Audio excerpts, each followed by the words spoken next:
നമസ്കാരം. റാഫ്ടോക്ക് ഫുട്ബോളിലേക്ക് എവർക്കും സ്വാഗതം. അപ്പം എങ്ങനെയാണോ കാര്യങ്ങൾ?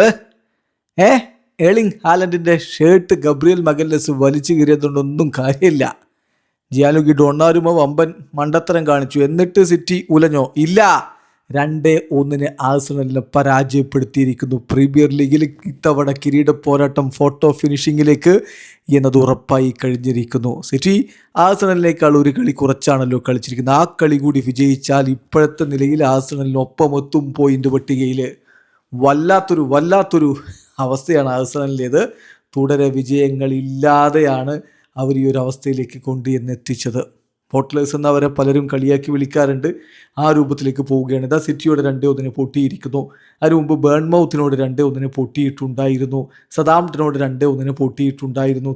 തുടരെയുള്ള പൊട്ടലുകൾ ഇതൊക്കെ പ്രീമിയർ ലീഗിൽ നടന്നതും. ഇപ്പോൾ FA കപ്പിൻ്റെ ക്വാർട്ടർ ഫൈനലിലാണ് സതാംപ്ടനോട് തോറ്റത്. EFL കപ്പിൻ്റെ ഫൈനലിൽ സിറ്റിയോട് 2-0 തോറ്റിരുന്നു. അങ്ങനെ തുടരെ തോൽവികൾ. അതിൻ്റെ ഫൈനൽ റിസൾട്ടാണിപ്പോൾ കിരീടം ഏതാണ്ട് ഉറപ്പിച്ച് പോയിക്കൊണ്ടിരുന്ന ഒരു ടീമിനെ ഈ ഒരു അവസ്ഥയിലേക്ക് കൊണ്ടുവന്ന് എത്തിച്ചിരിക്കുന്നത്. ഏതായാലും 2-1 വിജയമാണ് ഇപ്പോൾ മാഞ്ചസ്റ്റർ സിറ്റി ആഴ്സണലിന് മേൽ അതിനിർണായകമായ ഈ പോരാട്ടത്തിൽ നേടിയിരിക്കുന്നത്. റയാൻ ചെർക്കിയും ഏളിംഗ് ഹാലൻഡും മാഞ്ചസ്റ്റർ സിറ്റിയുടെ ഗോളുകൾ കണ്ടെത്തിയപ്പോൾ ആഴ്സണലിൻ്റെ ഗോൾ കായ് ഹാവർട്സിൻ്റെ വകയായിരുന്നു. എത്തിഹാദിൽ നടന്ന മത്സരത്തിൽ മാഞ്ചസ്റ്റർ സിറ്റിയുടെ മുന്നേറ്റങ്ങൾ നയിച്ചുകൊണ്ട് സൂപ്പർ താരങ്ങൾ ഏളിംഗ് ഹാലൻഡും ഡോക്കുവും ചെർക്കിയും സെമന്യോയും ഒക്കെ ഒരുമിച്ച് അണിനിരുന്നപ്പോൾ മറുഭാഗത്ത് മുന്നേറ്റങ്ങൾ നയിച്ചുകൊണ്ട് എസയും കായ് ഹാവർട്സും മഡേക്കയും ഒക്കെ ഒരുമിച്ചാണ് ഇറങ്ങിയത്. കളിയുടെ 16ാമത്തെ മിനിറ്റിലായിരുന്നു ചെർക്കിയുടെ ഗോൾ. അദ്ദേഹത്തിൻ്റെ മാജിക്കൽ ടച്ച് ഈ ഒരു സീസണിൽ സിറ്റിയിലേക്ക് എത്തിയതിന് ശേഷം വലിയ രൂപത്തിൽ അവർക്ക് ഉപകാരപ്പെടുന്ന കാഴ്ചയാണ് നമ്മൾ കണ്ടുകൊണ്ടിരിക്കുന്നത്. എന്നാൽ തൊട്ടു പിന്നാലെ ഡൊണാരുമയ്ക്ക് എന്താ സംഭവിച്ചത്?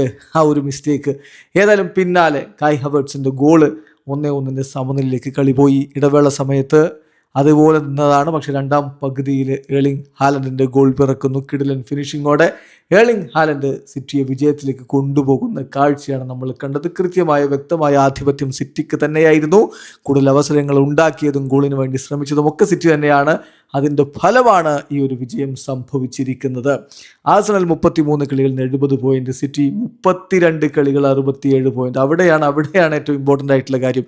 ഗോൾ ഡിഫറൻസോ ഒറ്റ ഗോളിൻ്റെ ഡിഫറൻസ് മാത്രമാണ് ആഴ്സണലിന് മുൻതൂക്കമുള്ളത്. 37 അവരുടേതെങ്കിൽ സിറ്റിയുടേത് 36. ആ കളി ബാക്കിയുള്ളിടത്ത് സിറ്റി നല്ല രൂപത്തിൽ വിജയിച്ചു കഴിഞ്ഞാൽ തീർച്ചയായിട്ടും ആഴ്സണലിന് ഇത്തവണത്തെ കിരീടവും കൈവിടുന്ന ഒരു സ്ഥിതിവിശേഷം ഉണ്ടാകും. ഏതായാലും വല്ലാത്തൊരവസ്ഥ തന്നെ. വീഡിയോ അവസാനിക്കുന്ന ഫുട്ബോൾ ലോകത്തെ കൂടുതൽ വിശേഷങ്ങളുമായി റാഫ്ടോക്സ്.